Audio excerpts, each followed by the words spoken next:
Je les force à réfléchir, je suis une sadique.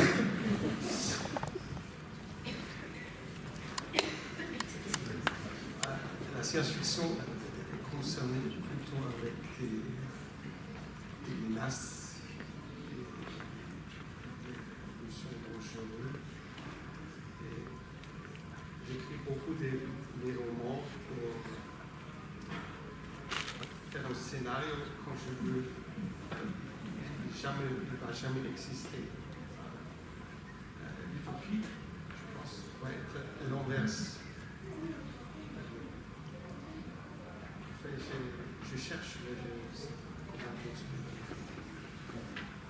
Moi, je pense que peut-être qu'à la base, il faudrait d'abord s'accorder sur une définition de ce que nous sommes, finalement, parce que, d'après ce que tu disais, Philippe, à l'instant, par rapport à de quelle façon les hommes se comportent, et du coup, tu parlais de l'homme par essence.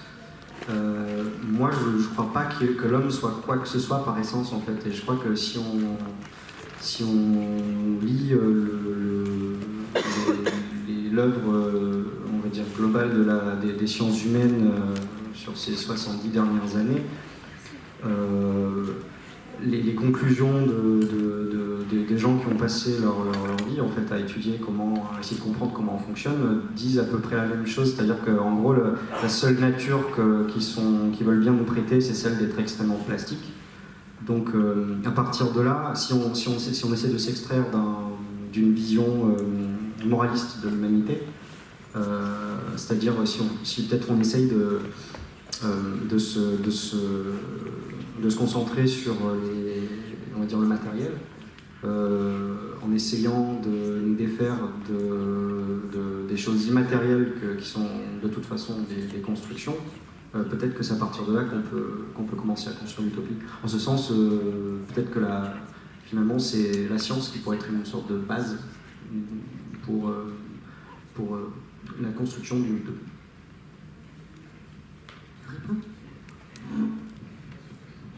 Oui, mais je pense quand même, la science-fiction par elle-même, c'est une question que je me posais, c'est est-ce qu'un roman de science-fiction n'est pas une oasis en soi-même? Parce que le lecteur n'essaye pas, même à travers toute littérature, un livre est une sorte d'oasis, c'est-à-dire qu'on se pénètre dans un monde totalement différent, qui est totalement en dehors de soi-même, et donc on traverse un désert, le désert de sa propre existence, et on arrive dans une oasis qui est celle d'un livre, où l'auteur, tout d'un coup, vous fait découvrir des mondes tout à fait différents, où on retrouve une source, parce que finalement, qu'est-ce qu'une oasis? C'est d'abord une source. Et moi, personnellement, je prends les choses, puisque profondément je suis d'origine et de conviction anarchiste, sur le livre de Stirner qui s'appelle L'unique et sa propriété, pour lequel, finalement, l'être humain n'a pas de limite à ses désirs et à ses volontés. Elle n'en a qu'une, c'est celle du désir et de la volonté de l'autre. Donc à partir du moment où on réunit, en particulier dans cette petite utopie que j'ai écrite, si on réunit des gens de l'univers entier, de la galaxie entière, sur une planète artificielle où justement on respecte ses règles, parce qu'il y a une sorte de métissage culturel qui se produit, qui donc va faire une espèce de révolution permanente, parce que finalement l'utopie ne peut fonctionner qu'à travers une révolution permanente. Dès que les choses se stabilisent, l'utopie s'effondre. C'est à partir d'une pensée qui se renouvelle qu'on peut évoluer à travers cette possibilité de créer une utopie. Et donc, comment l'organiseriez-vous? Quelle serait pour vous l'organisation idéale d'une société utopique? Je parle des histoires. Il existe déjà des avenirs utopiques, mais ils sont toujours créés par l'intervention des extraterrestres. Par exemple, Perry-Rodin, ça commence avec l'arrivée des extraterrestres. Même Star Trek, qui est un peu une utopie, commence avec contact avec les Vulcaniens. Alors, je pense pour construire une utopie, il faut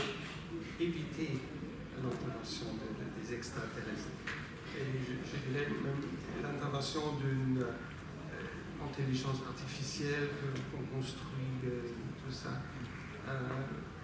Moi, je demande que cette utopie est créée par nous-mêmes.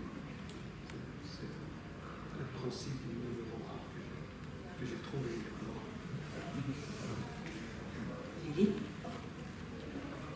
Oui, mais je pense au contraire, moi, que c'est par le métissage, c'est par l'assemblage. Parce que bon, évidemment, si on parle du point de vue purement terrestre, c'est-à-dire qu'aujourd'hui, on ne peut pas imaginer aller dans l'espace et assez loin et même réunir les peuples de la galaxie sur une seule planète artificielle en l'occurrence, je crois quand même qu'à partir du moment où on crée un lieu qui est justement un lieu utopique, c'est-à-dire une planète artificielle créée dans l'espace pour réunir parce que je crois profondément que nous ne sommes pas les seuls êtres vivants dans l'univers, parce que finalement ça me semblerait quand même une aberration. Et donc je pense qu'il y a d'autres êtres. Simplement, on ne peut pas se réunir à cause de la distance.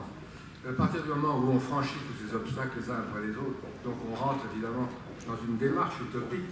Et là, on brise à peu près tous les tabous qui nous régissent. C'est-à-dire que, donc, dans l'ensemble de la science-fiction, c'est la dystopie. Pourquoi? Parce que c'est parce que des gens ont construit un projet d'utopie que finalement ce projet d'utopie avorte. Tandis que là, si on crée un milieu totalement différent, où les êtres sont totalement différents, y compris les humains, qui se rassemblent, on peut, à travers un récit de science-fiction évidemment, pas la réalité quotidienne, parce que je me projette étant donné que je suis un auteur qui parle du futur, donc je parle d'un futur très éloigné. Je ne pense pas qu'aujourd'hui on puisse réaliser une utopie dans les quelques jours qui viennent, même dans les quelques siècles qui viennent, à moins que l'être humain, comme je l'ai parlé tout à l'heure, change complètement de personnalité. Donc alors là on arrive dans quelque chose qui est assez éloigné de moi, c'est-à-dire le transhumanisme, mais je pense que c'est parce que l'homme peut se transformer lui-même qu'il peut un jour parvenir à créer une utopie.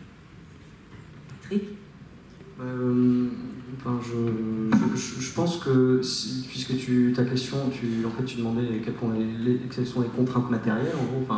Non, mais maintenant, c'est comment construire l'utopie. Comment organiser l'utopie. Je pense que la base, c'est, si je devais aujourd'hui procéder à l'organisation de l'utopie, alors je pense que c'est paradoxal que le choix m'en incombe, puisque moi je serais pour une organisation horizontale, donc le fait que tu me places un peu en...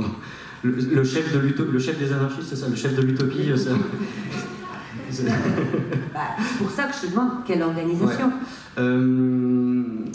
Moi, je suis anarchiste aussi, donc je crois que quelle organisation, pour moi, clairement, l'avenir, c'est l'horizontalité. Je crois qu'on a suffisamment testé l'horizontalité pour constater à quel point ça marche pas et à quel point c'est aliénant. La verticalité, excuse-moi. La verticalité, non. Mais moi, je crois que, en fait, ce que j'ai essayé de dire tout à l'heure, c'est que si on ramène la chose à des considérations purement matérielles, c'est là où on peut se retrouver en tant qu'être humain, au-delà des divergences d'ordre idéologique. Ça, c'est des choses qui doivent s'installer plus tard. Pour moi, la base, par exemple, aujourd'hui, donc tu parlais des multinationales tout à l'heure, moi, je crois que peut-être la première chose que j'essaierai de faire ou d'organiser, si on doit raisonner à l'échelle planétaire, puisque j'imagine que quand tu parles d'utopie, tu parles de quelque chose de global. Oui, parce que voilà. Si c'est juste pour te rappeler de ton but bien blanc... Parce qu'il y a des utopies comme ça, effectivement, mais elles sont... là, je risque de partir dans tous les sens, donc je vais mettre pause. On revient à l'échelle du globe. Je pense que peut-être la première chose que je ferai, c'est essayer de... j'ai pas le mot en français, en anglais c'est survey. C'est ça, faire une étude, c'est ça, faire une étude de quoi disposons-nous en fait. En termes de ressources, je parle très simplement. En fait, on ne le sait pas réellement. Il y a beaucoup d'études morcelées, parcellaires, certaines publiques, mais pour beaucoup sont la propriété des grandes multinationales. Justement, quel est l'état précis de nos ressources? Pour moi, ce serait la base. Arriver à établir, en gros, le vaisseau Terre est en train de transiter à travers l'espace. Qu'est-ce qu'il y a à son bord? En fait, la réalité, c'est que pour l'instant, on ne le sait pas. Donc pour moi, ça,